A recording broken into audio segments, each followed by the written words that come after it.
Hi friends, R4യിലേക്ക് എല്ലാവർക്കും സ്വാഗതം. അപ്പോൾ ഇന്നലെ ഉണ്ടായ ഇന്ത്യയും പാകിസ്ഥാനും തമ്മിലുള്ള സീസ് ഫയർ, അതിനെ തുടർന്നുണ്ടായിട്ടുള്ള മാർക്കറ്റിലെ ഒരു റാലി, അത് യഥാർത്ഥത്തിൽ ഒരിക്കലും പ്രതീക്ഷിക്കാത്ത ഒരു വമ്പിച്ച ഒരു ജമ്പായിരുന്നു അവിടെ നടന്നത്. എന്നാൽ ഇന്നലെ നമ്മൾ FII DII ആക്ടിവിറ്റി പരിശോധിച്ചാൽ അവിടെ FIIs വാങ്ങിയത് വെറും 1200 കോടിക്ക് അടുത്തുള്ള ഒരു നെറ്റ് ബൈങ് ആണ്. അതേപോലെ DIIസിൻ്റെ പരിശോധിച്ചാൽ 1400 കോടിയുടെ അടുത്ത് വരുന്ന ഒരു ബൈങ് മാത്രമാണ്. അപ്പോൾ കമ്പൈൻഡ് ആയിട്ട് FIIസും DIIസിൻ്റെയും നെറ്റ് ബൈങ് എന്ന് പറയുന്നത് 2694 കോടി മാത്രമാണ്. അപ്പോൾ 900 പോയിന്റിൻ്റെ ഒരു റാലി നിഫ്റ്റിയിൽ നടന്നിട്ടും ഇൻസ്റ്റിറ്റ്യൂഷണൽ ബൈങ് വളരെ കുറവായിരുന്നു എന്നാണ് ഇത് സൂചിപ്പിക്കുന്നത്. അപ്പോൾ യഥാർത്ഥത്തിൽ ഇന്നലത്തെ ആ ഒരു മാസീവ് ബൈങ് നടത്തിയത് തീർച്ചയായിട്ടും റീറ്റെയിലേഴ്സ് ആയിരിക്കും. എന്നാൽ റീറ്റെയിലേഴ്സ് മാത്രമായിട്ട് ഇത്ര വലിയൊരു റാലി മാർക്കറ്റിൽ കൊണ്ടുവരാൻ കഴിയില്ലായിരുന്നു. അപ്പോൾ അവിടെ മറ്റൊരു സാധ്യത കാണുന്നത് ഹൈ നെറ്റ്വർത്ത് ഇൻഡിവിജ്വൽസിൻ്റെ ഷോർട്ട് കവറിംഗ് ആണ്. അപ്പോൾ നമുക്കറിയാം, ലാസ്റ്റ് ഫ്രൈഡേ ട്രേഡിംഗ് സെഷനിൽ നിഫ്റ്റി 24,000 എന്ന ലെവലിലേക്ക് താഴ്ന്നിട്ട് വലിയൊരു ക്രാഷിൻ്റെ സൂചന നൽകിയിരുന്നു. അപ്പോൾ തീർച്ചയായിട്ടും ആ യുദ്ധം തുടർന്നു പോകുമായിരുന്നെങ്കിൽ നിഫ്റ്റി വീണ്ടും താഴോട്ടേക്ക് വലിയ തോതിൽ ക്രാഷ് ആകുമെന്ന് ട്രേഡേഴ്സ് കണക്കൂട്ടിയിരുന്നു. അപ്പോൾ അതിൻ്റെ ഭാഗമായിട്ട് അവർ ഡെറിവേറ്റീവ് മാർക്കറ്റിൽ വലിയ തോതിലുള്ള ഷോർട്ട് സെല്ലിംഗ് പൊസിഷൻ എടുത്തിട്ടുണ്ടാവും. അപ്പോൾ ഓവർനൈറ്റ് ആ ഒരു പൊസിഷൻ അവർ ഹോൾഡ് ചെയ്തിട്ടുണ്ടാവും. അപ്പോൾ ആ ട്രേഡേഴ്സിൻ്റെ വ്യൂവിന് വിപരീതമായിട്ട് വലിയൊരു തിരിച്ചടിയാണ് ഇന്ത്യ പാക് സീസ് ഫയർ കൊണ്ടുവന്നത്. അപ്പോൾ തീർച്ചയായിട്ടും വമ്പിച്ച ഒരു ലോസിലേക്ക് ട്രേഡേഴ്സ് പോകുമായിരുന്നു. അപ്പോൾ അതിൻ്റെ ഒരു പാനിക്കാണ് അവരെ സംബന്ധിച്ചിടത്തോളം ഈ ഒരു ഷോർട്ട് സെല്ലിങ്ങിനെ കവർ ചെയ്യാൻ മറ്റ് പോം വഴികളില്ലാതെ ഫോഴ്സ്ഡ് ആയിട്ട് സ്റ്റോക്കുകൾ ബൈ ചെയ്യുകയല്ലാതെ മറ്റൊരു പോം വഴി അവരുടെ മുമ്പിലില്ലായിരുന്നു. അപ്പോൾ അതാണ് മാർക്കറ്റിൽ 3 to 4% അൺയൂഷ്വൽ ആയിട്ടുള്ള ഒരു റാലിക്ക് കാരണമായത്. അപ്പോൾ ഈ ഒരു ഹൈ നെറ്റ്വർത്ത് ഇൻഡിവിജ്വൽസിൻ്റെ അല്ലെങ്കിൽ ട്രേഡേഴ്സിൻ്റെ ഈ ഒരു ഷോർട്ട് കവറിങ് റാലിയും അതിനോടൊപ്പം റീറ്റെയിൽ ഇൻവെസ്റ്റേഴ്സിൻ്റെ ആ ഒരു ബൈങ്ങും രണ്ടും കൂടി ചേർന്നപ്പോഴാണ് മാർക്കറ്റിൽ ഇത്ര വലിയൊരു റാലി ഇന്നലെ ഉണ്ടായത്. അപ്പോൾ നമുക്കറിയാം, ഈ ഷോർട്ട് കവറിങ് റാലി എന്ന് പറയുന്നത് അതൊരു ഫോഴ്സ്ഡ് ബൈങ് ആണ്. അവരെ സംബന്ധിച്ചിടത്തോളം അത് ബൈ ചെയ്യുകയല്ലാതെ നിവൃത്തിയില്ല. അങ്ങനെ ബൈ ചെയ്യുന്ന അത്തരം സ്റ്റോക്കുകൾ ഒരിക്കലും അവർ ലോങ് ടേം ഹോൾഡ് ചെയ്യാൻ വേണ്ടി വാങ്ങുന്നതല്ല. അപ്പോൾ നെക്സ്റ്റ് ഡേ തന്നെ അവർ ആ സ്റ്റോക്കുകൾ തീർച്ചയായിട്ടും വാങ്ങാൻ ആളുണ്ടാകുമ്പോൾ അത് വിൽറ്റ് ഒഴിവാക്കുകയാണ് ചെയ്യുക. അപ്പോൾ അത്തരത്തിലുള്ള ഒരു വിൽപ്പനയാണ് ഇന്ന് നമ്മൾ മാർക്കറ്റിൽ കണ്ടത്. അപ്പോൾ അങ്ങനെ ചെയ്തതുകൊണ്ട് അവരെ സംബന്ധിച്ചിടത്തോളം അവർക്ക് അവരുടെ ലോസ് മിനിമൈസ് ചെയ്യാൻ സാധിച്ചു എന്നുള്ളതാണ്. എന്നാൽ നമ്മൾ കാണുന്നത് റീറ്റെയിൽ ഇൻവെസ്റ്റേഴ്സ് ഇന്നും വളരെയധികം ബുള്ളിഷാണ്. അതുകൊണ്ടാണ് വലിയൊരു ക്രാഷ് ഇന്ന് നിഫ്റ്റിയിൽ ഇല്ലാതിരുന്നത്. നമുക്ക് കാണാൻ കഴിയും, മിഡ് ക്യാപ് 150 ഇൻഡെക്സ് നോക്കിക്കഴിഞ്ഞാൽ അവിടെ 0.24% പോസിറ്റീവിലാണ് ക്ലോസ് ചെയ്തത്.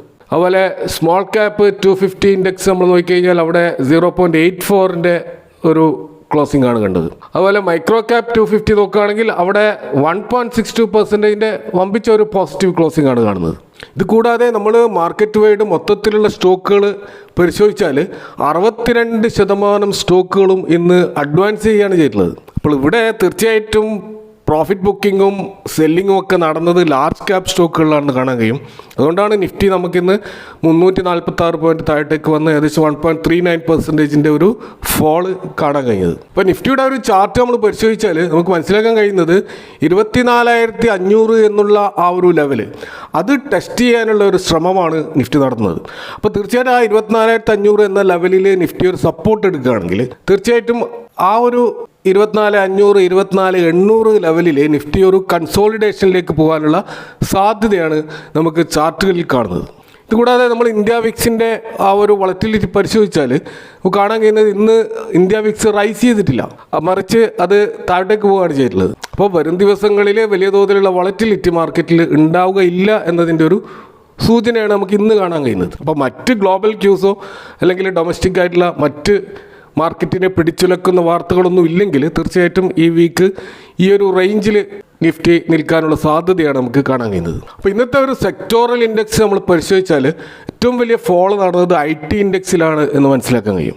അപ്പോൾ നിഫ്റ്റിയെ വലിച്ച് താഴിട്ടതിൽ ഈ IT ജയൻസ് മുഖ്യ പങ്ക് വെച്ചായിട്ട് കാണാം. അതിൽ ഏകദേശം 3% ഫോള് നടന്നത് TCSലും HCL ടെക്കിലും ഇൻഫോസിസിലും ഒക്കെയാണ്. നമുക്കറിയാം, ഇൻഫോസിസ് കഴിഞ്ഞ ദിവസത്തെ റാലിയിലെ ലാർജസ്റ്റ് ഗെയിനർ ആയിരുന്നു. അവരാണ് ഇന്ന് ഏറ്റവും അധികം സെല്ലിങ് നേരിട്ടത്. എന്നാൽ നമ്മൾ മറ്റൊരു കാര്യം ഇവിടെ ശ്രദ്ധിക്കേണ്ടത്, അല്ലെങ്കിൽ വളരെയധികം കോഷ്യസ് ആകേണ്ട ഒരു കാര്യം ഇപ്പോൾ നടന്നുകൊണ്ടിരിക്കുന്നത്, ഇപ്പോൾ US ചൈന സെറ്റിൽമെൻറ്റ് ആ ഒരു ഗ്ലോബൽ അൺസർട്ടനിറ്റി കുറച്ചിട്ടുണ്ട്. അപ്പോൾ ഗ്ലോബലായിട്ടുള്ള ആ അനിശ്ചിതത്വം കുറഞ്ഞത് കാരണം ഇത്ര നാളും ഇന്ത്യൻ സ്റ്റോക്ക് മാർക്കറ്റ് ഒരു ഹൈഡിങ് പ്ലേസ് ആയിട്ട് കണ്ട ഗ്ലോബൽ ഇൻവെസ്റ്റേഴ്സ് ഇനി എങ്ങനെ കാണുമോ എന്നതാണ് ഒരു സംശയം. അപ്പോൾ India second best performing market ആയിട്ട് മാർച്ച് മുതൽ നമുക്ക് ഗ്ലോബലായിട്ട് നോക്കുമ്പോൾ ഏത് മാർക്കറ്റിനെ കമ്പയർ ചെയ്യുമ്പോഴും ഏറ്റവും ബെസ്റ്റ് പെർഫോം നടത്തിയത് ഇന്ത്യൻ മാർക്കറ്റാണ്. അപ്പോൾ ആ ഒരു ആകർഷകത്വം അല്ല ആ ഒരു അട്രാക്റ്റീവ്നെസ് അത് ഇനി കുറഞ്ഞു വരാനുള്ള ഒരു സാധ്യത നമ്മുടെ മുന്നിലുണ്ട്. കാരണം അമേരിക്കൻ മാർക്കറ്റ് സ്റ്റെബിലൈസ് ചെയ്യുകയാണ്, ചൈനീസ് മാർക്കറ്റും അട്രാക്റ്റീവ് ആവുകയാണ്. അപ്പോൾ തീർച്ചയായിട്ടും മുമ്പേ നടന്നതുപോലെയുള്ള സെൽ ഇന്ത്യ ബൈ ചൈന അല്ലെ സെൽ ഇന്ത്യ ബൈ അമേരിക്ക പോലെയുള്ള സ്ലോഗൻസ് മാർക്കറ്റിൽ വരുമോ എന്നൊരു സംശയവും ഓൾറെഡി നിലനിൽക്കുന്നുണ്ട്.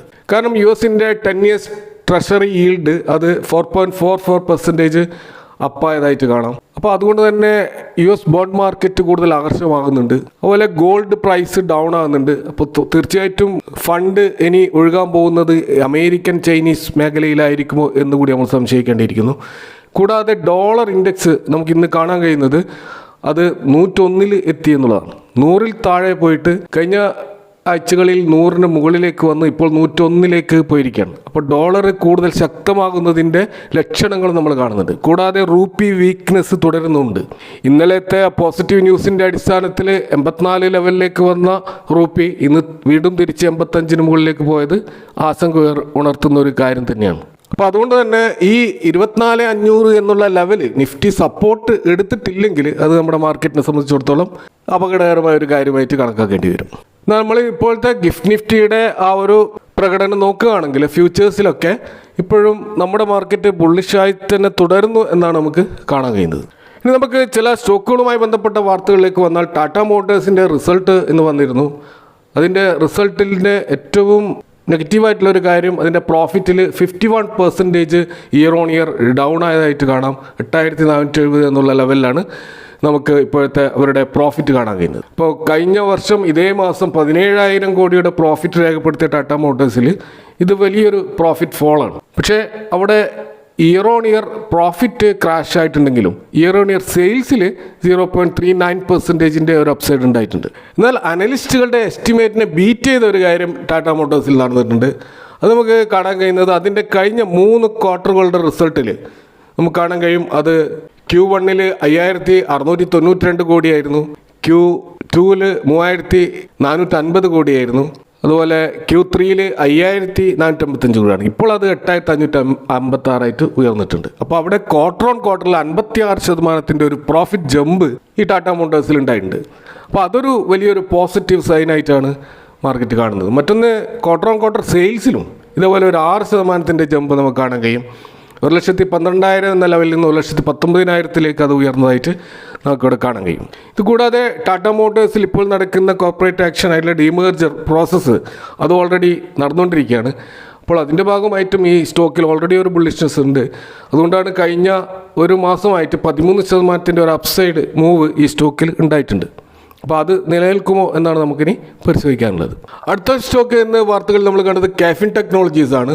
ഇന്ന് 5% ഒരു ക്രാഷാണ് ഈ സ്റ്റോക്കിലുണ്ടായത്. അത് 65 രൂപയോളം താഴോട്ടേക്ക് വന്നുകൊണ്ടാണ് ഇന്ന് 1,052 എന്ന ലെവലിൽ ഈ സ്റ്റോക്ക് ക്ലോസ് ചെയ്തിട്ടുള്ളത്. അപ്പോൾ ഇതിൻ്റെ ഒരു കാരണമായിട്ട് നമ്മൾ കാണുന്നത് ഇതിൻ്റെ പ്രൊമോട്ടറായിട്ടുള്ള ജനറൽ അറ്റ്ലാന്റിക് സിംഗപ്പൂർ ഫണ്ട് അവരുടെ ഹോൾഡിങ്ങിൻ്റെ 6.9% ഏകദേശം 1.18 ഏകദേശം 1.18 കോടിയുടെ ഷെയറുകൾ അവരൊരു ബ്ലോക്ക് ഡീലിലൂടെ വിൽക്കാൻ പോവുകയാണ്. ഇന്നലെ തന്നെ അവർ മീഡിയ റിപ്പോർട്ടുകൾ പ്രകാരം 10% ഓൾറെഡി ബ്ലോക്ക് ഡീലിലൂടെ വിറ്റ് കഴിഞ്ഞു എന്നുള്ളതാണ്. എന്നാൽ അത് ആരാണോ വാങ്ങുന്നത് അതിൻ്റെ പൂർണ്ണമായ ഡീറ്റെയിൽസ് അവൈലബിൾ അല്ല. ഇതെല്ലാം റിപ്പോർട്ടിൻ്റെ അടിസ്ഥാനത്തിൽ വന്ന കാര്യങ്ങളാണ്. അപ്പോൾ അത് വെരിഫൈ ചെയ്യാനുള്ള മാർഗ്ഗങ്ങൾ ഇപ്പോഴില്ല. അത് ഈ ബ്ലോക്ക് ഡീൽ കംപ്ലീറ്റ് ആയാൽ മാത്രമേ നമുക്ക് അറിയാൻ കഴിയുള്ളൂ. അപ്പോൾ അവിടെ റിപ്പോർട്ടുകൾ പ്രകാരം പറയുന്നത് 1,025 എന്ന ഷെയർ പ്രൈസിലാണ് അവർ ഈ ബ്ലോക്ക് ഡീൽ നടത്തിയിട്ടുള്ളത്. അതായത് നിലവിൽ മാർക്കറ്റ് പ്രൈസിനേക്കാളും 8.3% ഡിസ്കൗണ്ടിലൂടെയാണ് ഇവർ ഈ സ്റ്റോക്കുകൾ വിറ്റിട്ടുള്ളത്. അപ്പോൾ സ്വാഭാവികമായിട്ടും ഇൻവെസ്റ്റേഴ്സിനെ സംബന്ധിച്ചിടത്തോളം 1,121 മുകളിൽ ട്രേഡ് ചെയ്തുകൊണ്ടിരിക്കുകയായിരുന്ന ഈ സ്റ്റോക്കിൻ്റെ യഥാർത്ഥ വില 1,025 എന്ന ലെവലാണെന്ന് മനസ്സിലാക്കിയതിൻ്റെ അടിസ്ഥാനത്തിലാണ് ഇന്ന് നമുക്ക് ഈ സ്റ്റോക്കിൽ ഒരു ക്രാഷ് കാണാൻ കഴിഞ്ഞത്. ഇപ്പോൾ ഈ സ്റ്റോക്ക് നിൽക്കുന്നത് അതിൻ്റെ സപ്പോർട്ട് ലെവലിലാണ്. ആ ഒരു സപ്പോർട്ട് ലെവലിൽ നമുക്ക് തീർച്ചയായിട്ടും ഒരു ബൈങ് ആലോചിക്കാവുന്ന ഒരു പൊസിഷനാണിത്. അതുകൊണ്ട് തന്നെ ഈ സ്റ്റോക്ക് നമുക്ക് വാച്ച് ലിസ്റ്റിൽ ആഡ് ചെയ്യാവുന്നതാണ്. ഇത് ഓൾറെഡി നമുക്ക് പല അനലിസ്റ്റുകളും ഇതിനൊരു ബൈ റേറ്റിംഗ് കൊടുത്തതായിട്ടും നമുക്ക് കാണാൻ കഴിയും. അപ്പോൾ ഈ ജനറൽ അറ്റ്ലാന്റിക് സിംഗപ്പൂർ എന്ന് പറയുന്നത് ഇവരുടെ പ്രധാനപ്പെട്ട പ്രൊമോട്ടേഴ്സാണ്. അതിൽ 32.91% ഹോൾഡിംഗ് ആണ് അവർക്ക് ഈ സ്റ്റോക്കിലുള്ളത്. അതിൻ്റെ ഒരു 6.9% ഷെയറുകളാണ് ഇവരിപ്പോൾ വിൽക്കാൻ തീരുമാനിച്ചിട്ടുള്ളത്. അപ്പോൾ തീർച്ചയായിട്ടും ഇവർ ഇത്തരത്തിലുള്ളൊരു ഫണ്ട് റൈസിങ്ങിന് ഇവരെ പ്രേരിപ്പിച്ചിട്ടുണ്ടാവുക. അവർ റീസെൻ്റായിട്ട് അസെൻറ്റ് ഫണ്ട് സർവീസസ് എന്ന് പറയുന്ന ഗ്ലോബൽ ഫണ്ട് അഡ്മിനിസ്ട്രേഷൻ കമ്പനിയെ അവർ അക്വയർ ചെയ്യുകയുണ്ടായി. അപ്പോൾ ഇന്ത്യയിലെ ആദ്യത്തെ ഗ്ലോബൽ ബേസ്ഡ് ആയിട്ടുള്ള ഒരു ഫണ്ട് അഡ്മിനിസ്ട്രേഷനായിട്ട് കെഫിൻടെക് മാറുകയാണ്. അതൊരു വലിയൊരു മൈൽ സ്റ്റോൺ ആണ്. അതുമായി ബന്ധപ്പെട്ട ഒരു ഫണ്ട് റൈസിംഗ് ആയിരിക്കാം ഇപ്പോൾ നടക്കുന്നത് എന്ന് നമ്മൾ മനസ്സിലാക്കേണ്ടിയിരിക്കുന്നു. മറ്റൊരു സ്റ്റോക്ക് ഇന്ന് മാർക്കറ്റിൽ നിറഞ്ഞു നിന്നത് 20% അപ്പർ സർക്യൂട്ടിലേക്ക് പോയ ഡൈനാമിക് കേബിൾസ് ലിമിറ്റഡ് എന്ന സ്റ്റോക്കാണ്. ഇവർ പവർ ഇൻഫ്രാസ്ട്രക്ചർ മേഖലയിലുള്ള ഹൈടെക് കേബിളുകൾ നിർമ്മിക്കുന്ന കമ്പനിയാണ്. 1776 കോടി മാത്രം മാർക്കറ്റ് ക്യാപ്പുള്ള ഒരു സ്മോൾ ക്യാപ്പ് കമ്പനിയാണിത്. 735 എന്ന ലെവലിലാണ് ഇതിൻ്റെ പ്രൈസ് നമുക്ക് കാണാൻ കഴിയാം. അപ്പോൾ ഇന്ന് 20% ഈ സ്റ്റോക്ക് മുന്നോട്ട് പോയത് അപ്പർ സർക്യൂട്ടിൽ നിന്നത്. ഈ സ്റ്റോക്കിൻ്റെ റിസൾട്ട് വളരെ അമേസിംഗ് ആയിട്ടുള്ള റിസൾട്ടാണ് വന്നത്. ഇയർ ഓൺ ഇയർ സെയിൽസിൽ 37% വർധനവും ഇയർ ഓൺ ഇയർ പ്രോഫിറ്റിൽ 71% വമ്പിച്ച ജമ്പുമാണ് കാണാൻ കഴിയുന്നത്. അതുപോലെ തന്നെ ക്വാർട്ടർ ഓൺ ക്വാർട്ടറിൽ 31% വർധനവും ക്വാർട്ടർ ഓൺ ക്വാർട്ടർ പ്രോഫിറ്റിൽ 49% വർധനവും നമുക്ക് കാണാൻ കഴിയും. ശക്തമായ പെർഫോമൻസ് നടത്തുന്ന ഒരു ഗ്രോയിങ് കമ്പനി എന്നുള്ള നിലക്ക് വളരെയധികം ബുള്ളിഷായിട്ട് ഇൻവെസ്റ്റേഴ്സ് ഇതിൽ ഇൻവെസ്റ്റ് ചെയ്യുന്നതിൻ്റെ അടിസ്ഥാനത്തിൽ ഈ സ്റ്റോക്കിൽ ഇത്തരത്തിലുള്ള ഒരു അപ്സൈഡ് മൂവ് നമ്മൾ കാണുന്നത്. ഇതിൻ്റെ PE റേഷ്യോ ഇപ്പോഴും നമുക്കൊരു റീസണബിൾ ലെവലിൽ കാണാൻ കഴിയും. 26 എന്നുള്ള PEയിലാണ് ഇത് ട്രേഡ് ചെയ്യുന്നത്. അത് അതിൻ്റെ ഇൻഡസ്ട്രി PE ആയാലും 3 ഇയേഴ്സിൻ്റെ മീഡിയം PE ആയാലും ഈ ഒരു ലെവലിലാണ് നമുക്ക് കാണാൻ കഴിയുക. അപ്പോൾ അതുകൊണ്ട് തന്നെ ഈ സ്റ്റോക്ക് തീർച്ചയായിട്ടും നമുക്ക് വാച്ച് ലിസ്റ്റിൽ ആഡ് ചെയ്യാവുന്നതാണ്. അപ്പോൾ ഇതൊക്കെയാണ് ഇന്നത്തെ മാർക്കറ്റുമായിട്ട് നിങ്ങളുമായിട്ട് പങ്കുവെക്കാനുള്ളത്. ഇത് വിഷയവുമായി ബന്ധപ്പെട്ടുള്ള നിങ്ങളുടെ അഭിപ്രായങ്ങൾ കമൻറ്റുകൾ അറിയിക്കുക. Thanks for watching. See next time with another video.